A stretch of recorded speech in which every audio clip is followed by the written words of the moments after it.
अंधकार से प्रकाश की ओर।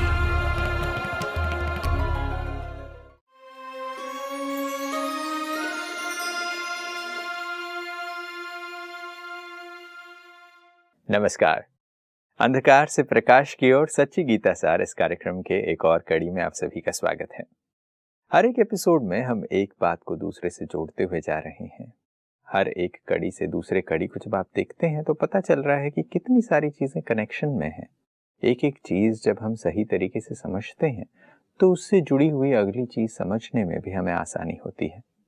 गीता में ऐसे कितने ही सत्य छिपे हुए हैं जिसे परमात्मा जब आकर सत्य गीता सार समझाते हैं तभी समझा जा सकता है, वरना उन बातों का कोई मतलब ही नहीं बैठता। बहुत बार लोग उन चीजों को नहीं समझने के कारण उसे यूं ही इग्नोर कर देते हैं। ऐसी ही एक बात तीन लोकों की है। परमात्मा को त्रिलोकीनाथ कहा जाता है। अब त्रिलोक कौन से हैं इसके बारे में किसी से पूछा जाए तो इस पर हर एक की अलग अलग राय है। आइए इसी विषय पर आज हम चिंतन करते हैं। हमारे साथ स्टूडियो में ब्रह्मा कुमार बृजमोहन भाई हैं। भाई साहब, आपका स्वागत है। ओम शांति। लोगों की प्रचलित मान्यता के हिसाब से लोग ये तो कहते ही हैं कि त्रिलोकी में कोई ऐसा नहीं है जो तुमको समझ दे सके। ऐसा बहुत बार कहा जाता है कि जब कोई व्यक्ति बहुत ही ढीठ हो, किसी की समझाने पे नहीं समझे। ये चीज कहीं ना कहीं शब्दों में यहाँ वहाँ हम सुनते जरूर आए हैं कि त्रिलोक हैं, तीन लोक हैं। लोग समझते हैं कि ये मृत्यु लोक है जिस लोक में हम रहते हैं। ये भी कहते हैं कि जब व्यक्ति की मृत्यु हो जाती है तो ऊपर एक स्वर्ग में आकाश है, आकाश में एक स्वर्ग लोक है तो उसे स्वर्ग लोक कहते हैं। फिर ये भी कहते हैं कि धरती के नीचे एक पाताल लोक है तो लोग उसे ऐसे तीन लोक समझ लेते हैं। तो क्या ये त्रिलोकों का अर्थ या तीन लोकों का मतलब क्या है? मनुष्यों को जब पता नहीं होता तो कोई ना कोई अर्थ तो निकालते हैं। किसी को कोई बात कह दो, अब उसको उसका भाव अर्थ पता नहीं तो किसी ना किसी तरीके से तो उसका अर्थ जोड़ेगा। जैसे कहा कि भगवान अर्जुन के रथ में सवार हुए, ठीक है, अब उनको अर्थ तो पता नहीं तो उन्होंने फिर क्या किया, बाकायदा तौर पे एक अर्जुन बनाया, एक भगवान बनाया, दोनों शरीरधारी हैं। अच्छा, फिर उसके बाद एक 4 पहिए वाला बाकायदा रथ बनाया, उसमें दोनों को बिठा दिया। अब देखिए, भगवान का शरीर है ही नहीं, अर्जुन का रथ दिखाते हैं तो भगवान का रथ नहीं, अर्जुन का रथ, उसमें सवार हुए। अर्थात जो भगवान असली बताते हैं कि मैं प्रवेश काया होता हूँ, पर काया, 4 पहिए का रथ बना दिया। इसी प्रकार से रथी, अब रथी किसको कहते हैं? जो रथ में बैठा है। अब वास्तव में शरीर रूपी रथ में आत्मा बैठी है, क्योंकि आत्मा निकल जाए तो जब मुर्दा जाता है तो कहते हैं अर्थी जा रही है, अर्थी जा रही है। इसी प्रकार से लोकों की बात है। सुन रखा है, तीन लोक हैं। अच्छा, तीन लोक हैं तो वो सोचते हैं तीन लोक कहाँ होंगे? तो एक लोक ऊपर होगा, एक बीच में होगा, एक नीचे होगा। इसलिए उन्होंने कह दिया आकाश लोक, भूलोक और पाताल लोक। ऊपर देख नीचे। और यूं भी देखा जाए तो कहते हैं कि कोई व्यक्ति कहते हैं या तो डूब गया या तैर गया या उड़ गया। अच्छा, अब डूब कैसे गया? तो जरूर नीचे गया तो उसको डूबा कहते हैं इसका तो बिजनेस ही डूब गया है, ये व्यक्ति तो बस इसके नैया ही डूब गई। अच्छा, वो कहते ये तो उड़ गया, आकाश में चला गया। तो इस प्रकार से उन्होंने उसकी अपनी अपनी परिभाषा बनाई। अब त्रिलोकीनाथ, अब भगवान तीनों लोकों का मालिक है। अब देखिए, हम कह सकते हैं कि भगवान आकाश लोक का मालिक है, अब पाताल लोक का भी भगवान ही मालिक है। कैसे हो सकता है? जो आकाश लोक का मालिक है ऊंचा होगा, ऊंचे से ऊंचा भगवान कहते हैं, नीचे से नीचा भगवान तो नहीं कहते। नीचे से नीचा तो किसी दैत असुर यानी राक्षस को कहा जाता है। आजकल देख लीजिए, एक व्यक्ति है, क्योंकि आजकल तो नाम भी भगवान पर रख लेते हैं। किसी ने अपना नाम कृष्ण रखा हुआ, किसी ने राम रखा हुआ है, शिव रखा हुआ है। तो आपको त्रिलोकीनाथ भी मिल जाएंगे। किराए का मकान चबारा लिया हुआ, ऊपर किराया अगले महीने का दे नहीं पा रहे तो नाम क्या है? त्रिलोकीनाथ। अमरनाथ जी मर गए हैं, ऐसा भी होता है। तो कहने का भाव ये है, तो नाम का भी बदनामी की हुई है, इसी हिसाब से उन्होंने कह दिया। जी, तो ये बात समझ में आती है कि हम बहुत सारी चीज़ों को नाम के लिए कर रहे हैं, इस्तेमाल भी हो रहा है, बहुत टाइम से चला आ रहा है, मगर वास्तविकता में उसके सत्य को, उसके सार को हम नहीं समझते। वास्तव में ब्रह्मांड के 3 सेक्शन हैं, तो 3 सेक्शन को 3 लोग कहा गया है। तो जैसा देश वैसा वेश कहा जाता है।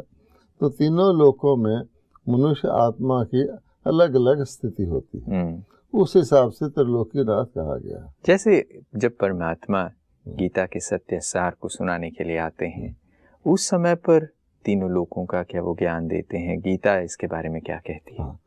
वो ज्ञान देते हैं तभी पता लगता है। परमात्मा कहते हैं देखो, आप आत्माओं का लोक, मुझ परमात्मा का लोक, उसको परम धाम कहते हैं। एक लोक हो गया आत्माओं का लोक, उसमें आत्मा स्वरूप से हम रहते हैं। एक लोक हो गया शरीरधारियों का लोक, जिसमें हम शरीर लेकर के, स्थूल शरीर लेकर के 5 तत्वों का बना हुआ एक्ट करते हैं। और एक बीच में है सूक्ष्म लोक, जिसके अंदर आकृति तो है लेकिन वो स्थूल तत्वों का बना हुआ शरीर नहीं है। अब आप यूं भी देखेंगे, एक होती है जैसे फिल्म बनती है, एक फिल्म बनती है साइलेंट फिल्म, एक बनती है मूवी फिल्म, और एक बनती है टॉकी फिल्म। पहले तो फोटो लेते हैं तो हिलजुल नहीं सकती, वो बोल भी नहीं सकती। लेकिन अब जब मूवी कैमरा आ गया तो आप हिलजुल सकते हैं, बोल नहीं सकते हैं। और फिर टॉकी कैमरा आ गया तो बोलते हैं।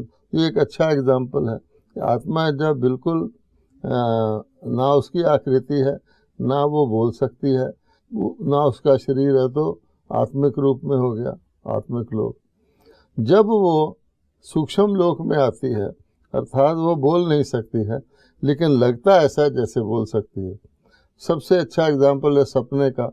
हर आदमी को सपना आता है। अब सपने में आप देखेंगे शरीर तो है नहीं, शरीर तो लेटा हुआ, लेकिन सपने वाला चल रहा है, फिर रहा है, भाग रहा है, ऊपर से नीचे गिर रहा है, उसको फील हो रहा है, डर भी फील हो रहा है। अच्छा, वहाँ पर बोलने की भी पता लगता है इशारे का, लेकिन आवाज़ नहीं है। मूवी हो गया। और यहाँ पर तीनों चीज़ें हैं, इसलिए 3 लोक इसलिए कहे गए हैं, साकार लोक, आकार लोक और निराकार लोक। जैसे आप इन 3 लोगों के बारे में ये चीज़ बता रहे हैं, तो गीता में गीता के सत्य सार में परमात्मा इन तीनों लोगों का रहस्य समझाते हैं। आज जब लोगों से पूछा जाता है तो अक्सर ये कहते हैं, हो गए कोई लोग, बस जहाँ हम हैं ये लोग तो हमको नज़र आ रहा है। जब इन 3 लोगों की समझ मिलती है, जब ये तीनों चीज़ों की समझ परमात्मा देते हैं, ये समझना क्यों आवश्यक है? क्योंकि बहुत सारे लोग ये कहते हैं कि जो दिख रहा है वो सच है भाई, बाकी चीज़ों का हमें क्या लेना देना। अब देखिए, इसका आवश्यकता इसलिए है कि व्यक्ति खुद चाहते हैं कि हम इस लोक को, जब दुखी हो जाते हैं तो चाहते हैं इस लोक को छोड़ें। एक तो ये चाहते हैं इस मुसीबत से छूटें, एक चाहते हैं हम किसी ऐसे लोक में चले जाएं जहाँ पर सुख हो, इसका ऑपोजिट हो। इसलिए वो, और देखते भी हैं कि सदा तो इस लोक में कोई रहा नहीं, अपनी आंखों से देखते हैं, बल्कि ख्याल आता है मैं भी नहीं रहूँगा तो कहाँ जाऊँगा। इसलिए इसकी आवश्यकता उनको पता हो। अगर व्यक्ति को पता है कि मैंने यहाँ से जाना है, ये 1 पार्ट है, कहाँ जाना है ये तो 2nd पार्ट बहुत इम्पोर्टेंट है। कोई जर्नी करता है तो ये तो यहाँ से तो जा रहा है, लेकिन जहाँ जाना है डेस्टिनेशन तो पता होनी चाहिए। इसलिए भगवान को ये ज्ञान देना है कि आप क्या यहाँ से जाना, जिस स्थिति में जैसे होगे वैसे जाओगे। अब एक बात और होती है, केवल जो ज्योग्राफी होती है वो काफ़ी नहीं होती, ज्योग्राफी के साथ हिस्ट्री भी चाहिए, यानी स्थान के साथ समय का भी कनेक्शन होता है। नहीं तो स्थान रह जाता है। अकेला समय भी कहाँ पर है, कैसे चलता है वो नहीं आ सकता। समय स्थान के बगैर मूव नहीं कर सकता, और स्थान पड़ा है और अगर उसको समय का सहारा नहीं मिलेगा तो स्टैटिक हो जाएगा। इसलिए भी आप देखेंगे कि जब हम कहते हैं ऊपर और नीचे, एक तो ज्योग्राफिकली फिजिकली कहते हैं लोक के हिसाब से, और एक हम समय के हिसाब से कहते हैं कि दोपहर से सुबह ऊपर है, सायंकाल या रात्रि नीचे है, उसको भी साथ जोड़ना पड़ता है। इसलिए भगवान कहता है कि जब हम कहते हैं ऊपर और नीचे, ऊंचा और नीचा, उड़ने वाला और डूबने वाला, और बीच में भी जैसे 3 सेनाएं होती हैं, जल सेना, थल सेना और वायु सेना, इस प्रकार से जानना आवश्यक होता है। सैनिक तो मैं हो गया, अब मैं कौन सी सेना का हूँ? अब मछली तो पानी में ही तैरेगी, आसमान में तो नहीं उड़ेगी, पंछी आसमान में उड़ेगा, धरती पर चलने वाले, उसका ज्ञान अगर नहीं है तो व्यक्ति कुछ भी नहीं समझ पाता। वो समझेगा मैं पानी में चलता हूँ तो डूब जाएगा। बिल्कुल, यानी जो जिस जहान में हम रहते हैं, सृष्टि पर हम आते हैं, तो सृष्टि के हिस्ट्री और ज्योग्राफी दोनों को समझने की आवश्यकता है। अब ये प्रश्न उठता है कि जैसे मनुष्य आत्माएं उस निराकारी लोक में कब रहती हैं, आकारी लोक में कब रहती हैं, और साकारी लोक में उनका कब आना होता है? जैसे आपने कहा त्रिलोकीनाथ, तो त्रिकालदर्शी भी तो कहा है भगवान। बिल्कुल, इसलिए त्रिलोक का और साथ साथ तीनों कालों का ज्ञान देते हैं। उससे व्यक्ति को पूरा पता लग जाता है मैं कहाँ हूँ, किस समय पर हूँ, किस स्थान पर हूँ। उसके अनुसार वो आगे ठीक तरह प्रोसीड कर सकता है। बिल्कुल, कई व्यक्ति सब सोचता है मैं आगे जा रहा हूँ, जा पीछे रहा होता है। ठीक है ना, ये उसकी एनर्जी, उसके सारा टाइम ठीक तरह उपयोग हो, वेस्टेज उसमें हो ही ना, घूम फिर कर ना जाए, उसके लिए आवश्यक है ये ज्ञान। बिल्कुल, तो भगवान ये ज्ञान देता है। अब भगवान कहते हैं, देखिए आप सिंपल एग्जाम्पल गीता में वृक्ष का दिया हुआ है। एक वृक्ष के एग्जाम्पल से सब कुछ पता लग जाता है, क्योंकि वृक्ष में सार भी होता है, विस्तार भी होता है, और पुनः सार भी होता है। बीज से बीज तक, जैसे कहते हैं ना क़यामत से क़यामत तक, तो बीज से बीज तक बीच में क्या बीता वो भगवान बताते हैं। तो भगवान कहते हैं ये नाटक है, सृष्टि वो तो हम देख ही रहे हैं नाटक है। अब नाटक में अगर एक्टर को पता हो मेरा क्या रोल है, तब तो ठीक तरह रोल निभाता है। अगर नाटक के अंदर किसी को धक्का दे दिया जाए कि तू वहाँ चले जा और जो कुछ होगा उसके साथ साथ चलना, तो नाटक प्ले ठीक तरह नहीं वो कर पाएगा। जहाँ उसको झुकना है वहाँ अकड़ जाएगा, जहाँ स्टैटिक रहना है वहाँ झुक जाएगा। तो ये मामला है। इसलिए भगवान कहता है आपको पता होना चाहिए आप अधिकारी कब हैं, अधीन कब हैं, अधिकारी से अधीन कैसे बने, अधीन से अधिकारी कैसे बनना। तो इसीलिए आप देखेंगे भगवान कहता है कि मैंने आपको अपने बच्चे के तौर पे दुनिया में अधिकारी बना के भेजा। जैसे कोई किंग होता है, उसके प्रिंस है, तो उसको थ्रोन का अधिकारी बना के उस पर बिठाता है। उसके बाद मैं क्या देख रहा हूँ कि तुम अधीन हो गए हो, यानी मालिक की बजाय तुम गुलाम हो गए हो। तो आज आप देख लीजिए, आज अगर हमने देखना हो हम किस स्थिति में, लोक को भी भूल जाइए, समय को भी भूल जाइए, क्या हम अधीन हैं या नहीं हैं। कितनी चीज़ों के हम अधीन हैं। करना हम कुछ चाहते हैं, हम वो कर नहीं पाते, जो नहीं करना चाहते वो हो जाता है। इसको अधीन, और इसलिए हम दास हो गए, जिसको गुलाम कहा जाता है। तो अधीन क्यों हो गया कि प्रोसेस नहीं पता, कि अगर किसी व्यक्ति को उसको अपनी पोस्ट का, अपने स्टेटस का पता ही नहीं है और उसमें कार्यान्वित नहीं होता, तो क्या होगा, उसको नीचे उतार के रख देंगे, दूसरा उसका जूनियर मालिक बन जाएगा। तो यही हो रहा है। बिल्कुल। तो भगवान कहता है कि देखो दास, गुलाम, अधीन, ये बात। अब मैं तुमको फिर से आकर के इन लोगों का ज्ञान दे करके, कि समय का ज्ञान दे करके, क्योंकि हर चीज़ की परिस्थिति तो होती है, कोई चीज़ नई नहीं रहती सदा, फिर पुरानी भी सदा नहीं रहती। अगर सतयुग नहीं रहा तो कलयुग भी तो नहीं रहेगा ना। तो इसमें ये बात बहुत इम्पोर्टेंट है। तो व्यक्ति को कॉन्फिडेंस देती है कि नहीं, सतयुग में मैं था, अब नहीं हूँ, लेकिन मैं फिर भी हो सकता हूँ, क्योंकि मैं ही था, तो मैं उस कमियों को पूरा कर लूँगा, तो मैं नॉर्मल हो जाऊँगा। ये है सारा ज्ञान। बिल्कुल। जैसे आप ये बात कह रहे हैं तो ये बात समझ में आती है कि सिर्फ इतना जानना काफ़ी नहीं है कि 3 लोक हैं, मगर उसके साथ साथ उस समय को भी समझने की ज़रूरत है कि मनुष्य आत्माएं कब किस लोक में होती हैं। जैसे सतयुग था, फिर उसके बाद सतयुग होते होते फिर युग क्रमेण, काल क्रमेण अभी कलयुग है, अब कलयुग के बाद फिर युग परिवर्तन होगा। ये तो साकार की बात हो गई कि आत्माएं साकार में आती हैं और वो सतयुग में आती हैं और पहले राजा थे, फिर बाद में धीरे धीरे दास बन गए, तो परमात्मा को फिर आके वो परिवर्तन करना पड़ता है। अब ये आकारी लोक और निराकारी लोक की जब बात की जाती है, लोग यही पूछते हैं, चलो साकार में तो सामने दिख रहा है, बट आकारी और निराकारी लोक में मनुष्य आत्माएं कब होती हैं, उसका क्या समय है? देखिए, एक चीज होती है स्टेज पर और एक होती है बैकग्राउंड में। बैकग्राउंड में बहुत कुछ होता है, तब वो स्टेज पर दिखता है। तो लोग असली काम जो है बैकग्राउंड किस लिए बनता है? स्टेज के लिए बनता है। तो बेसिक बात यह है कि असल में हमारा ज़्यादा संबंध साकार लोक से है जी। और साकार लोक में भी अगर समय बदल दो तो चीज़ खराब हो जाएगी, स्थान बदल दो चीज़ खराब हो जाएगी, विधि बदल दो तो चीज़ खराब हो जाएगी। मान लीजिए एक बहुत अच्छा सिंगर है, बहुत बढ़िया गीत गाता है, लोग तारीफ करते हैं, वो रात के 12 बजे आलाप करना शुरू कर दे तो क्या होगा? समय गलत है, डिस्टर्बेंस होगा। वक़्त की रागनी बेवक़्त का राग कहा जाता है, समय गलत है तो गड़बड़ हो गया। अच्छा, स्थान की बात है, एक व्यक्ति जो काम किचन में करता है वो वॉशरूम में नहीं करता है, तो फर्क हो जाता है। तो हर चीज़ का भारत में इस महत्व को बताने के लिए जो यात्राएं या तीर्थ बनाए गए, वहाँ दोनों का ख्याल रखा गया, समय और स्थान का। गंगा तो सारी बहती है, लेकिन कहेंगे जी हरिद्वार में या प्रयाग में जाकर स्नान करो, बनारस में करो, तो महत्व, स्थान का महत्व बताया। ये तो आपके घर के आगे से भी गुजर रही है, आपके नल में भी गंगा का ही पानी आ रहा है।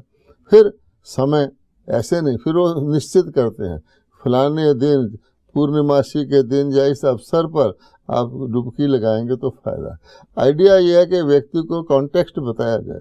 अब हम अपने जीवन काल में देख लें, आज एक तो हमेशा क्या होता है, जो गरीब होता है उसको ऊपर हर एक चीज़ हावी हो जाती है। आज मनुष्य को पता है कि युवावस्था भी होती है, बचपन भी होता है, वृद्ध अवस्था पता है, लेकिन वो युवावस्था में ही सारे काम कर डालने चाहता है। क्यों? उसको भय है कि पता नहीं मेरी वृद्ध अवस्था आएगी भी कि नहीं आएगी, तो जो कार्य उसको वृद्ध अवस्था के लिए छोड़ देना चाहिए वो भी कर डालता है। तो क्या हुआ, अपना युवा का भी पार्ट नहीं बजा पाया ठीक तरह से और वृद्ध का भी पार्ट बजाया। तो आप रोज देखते हैं कि छोटे बच्चे बुजुर्गों जैसी बात करते हैं, बुजुर्ग बच्चों जैसी बात करते हैं, कॉन्टेक्स्ट नहीं पता है। इसलिए भगवान कहता है कि बहुत आवश्यक है, आपको सोने का टाइम पता है, रात है, जागने का टाइम पता है, पंछियों को भी पता है। लेकिन आज हम क्या कर रहे हैं, बहुत अक्लमंद हो गए हैं, हमने फैक्ट्रियां बनाई हैं, ऐसी चीज़ें को तीनों शिफ्ट चलाएंगे, यानी मशीनरी जो है खाली ना जाए। इंसान का क्या हाल होगा? जो व्यक्ति दिन में जागने वाला, रात को सोने वाला है, उसको आपको रात को जगाते हो, बड़ी बड़ी लाइटें आर्टिफिशियली उसको जगाते हो, मशीन के लिए काम करवाने के लिए, लेकिन उसकी ज़िंदगी का क्या हाल होता है? उल्टा हो गया कि नहीं? सोने के वक्त जाग रहा है, जागने के वक्त सो रहा है। और आज टोटल लोगों को देख लीजिए, वो समय का तो ध्यान रखते नहीं है, रात देर रात तक जागते रहते हैं, जागते रहते हैं। कईयों को तो सनराइज का पता ही नहीं कि कहाँ, सिर्फ टीवी में देखते हैं ये सनराइज होता है जी। तो ये जब ये हालत हो जाती है तो क्या हो गया, रीजन और सीजन खत्म हो गया। आज पशुओं में भी रीजन और सीजन है, मनुष्यों में कहाँ है? वो कहते हैं आम खाना है, ऑल सीजन मैंगो। अब वो ऑल सीजन को खो देते हैं, बचपन में बचपना खो देते हैं, युवा में जवानी खो देते हैं, बुढ़ापे में वो ग्रेस खो देते हैं, और बल्कि वहाँ तक पहुँचते ही नहीं। तो ये किस चीज़ का परिणाम है? इस ज्ञान ना होने का। तो भगवान कहता है कि जो सूक्ष्म लोक का मैं ज्ञान देता हूँ, परम धाम का ज्ञान देता हूँ, बेसिक बैकग्राउंड है कि भाई आप आत्मा परम धाम में कब रहती है, और सारी आत्माएं परम धाम में भी सारा टाइम नहीं रहती। ये भी एक बात है। सवाए परमात्मा के, परमात्मा कहते हैं मैं भी, जब मुझे दुनिया से कुछ लेना देना नहीं है, मैं कर्म में आता नहीं, मैं एक्टर नहीं हूँ, मैं तो डायरेक्टर हूँ, फिर भी डायरेक्टर को भी बैकग्राउंड में आना पड़ता है। तो मैं बीज हो करके परम धाम से एक बार ही आता हूँ। जैसे बीज एक बार ही पेड़ को लगा जाता है, तो पर और आत्माएं भी जो हैं अब दर्जा बदर्जा है। एक तो वैसे भी आप एक छोटा सा गेट बना दीजिए जिससे 2 व्यक्ति निकलते हो, और 100 व्यक्तियों को खड़ा कर दीजिए निकलने के लिए, तो ऑटोमेटिकली 2-2 करके निकलेंगे ना, बिल्कुल डिसऑर्डरली तरीके से निकलेंगे। भगवान कहता है ये परफेक्ट ऑर्डर बनाया हुआ, इस सृष्टि रूपी वृक्ष में पत्तों को, ये इस धरती पर आत्मा को आना है। आज कितनी आत्माएं हैं? 800 करोड़ है। शुरू कितने से हुआ था? केवल 9 लाख से।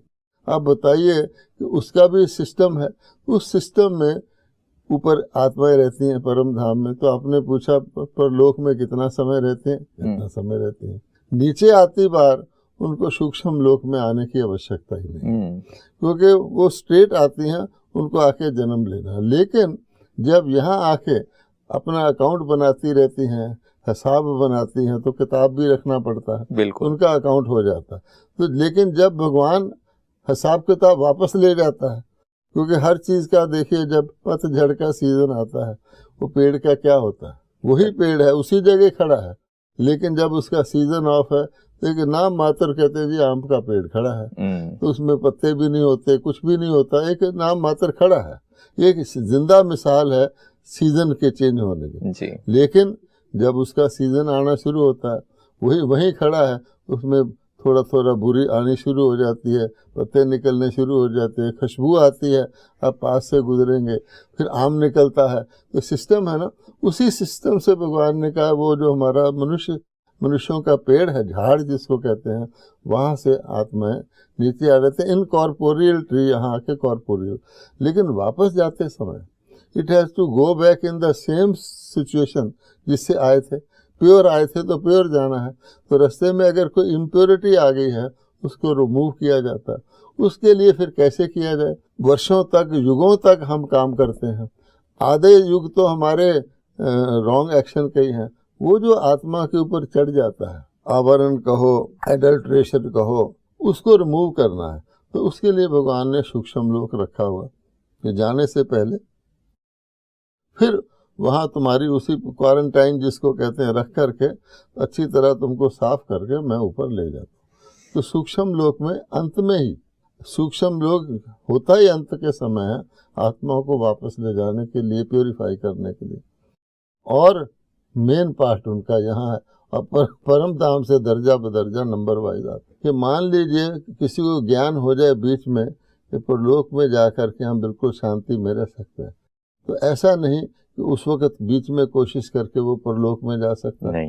जैसे कोई नाइट को समझे कि सूर्य से बड़ी रोशनी होती है, सूर्य आ जाए, वो आएगा नहीं, तो उसका समय। और समय की ही इन बातचीतों को समझने की बहुत सख्त ज़रूरत है।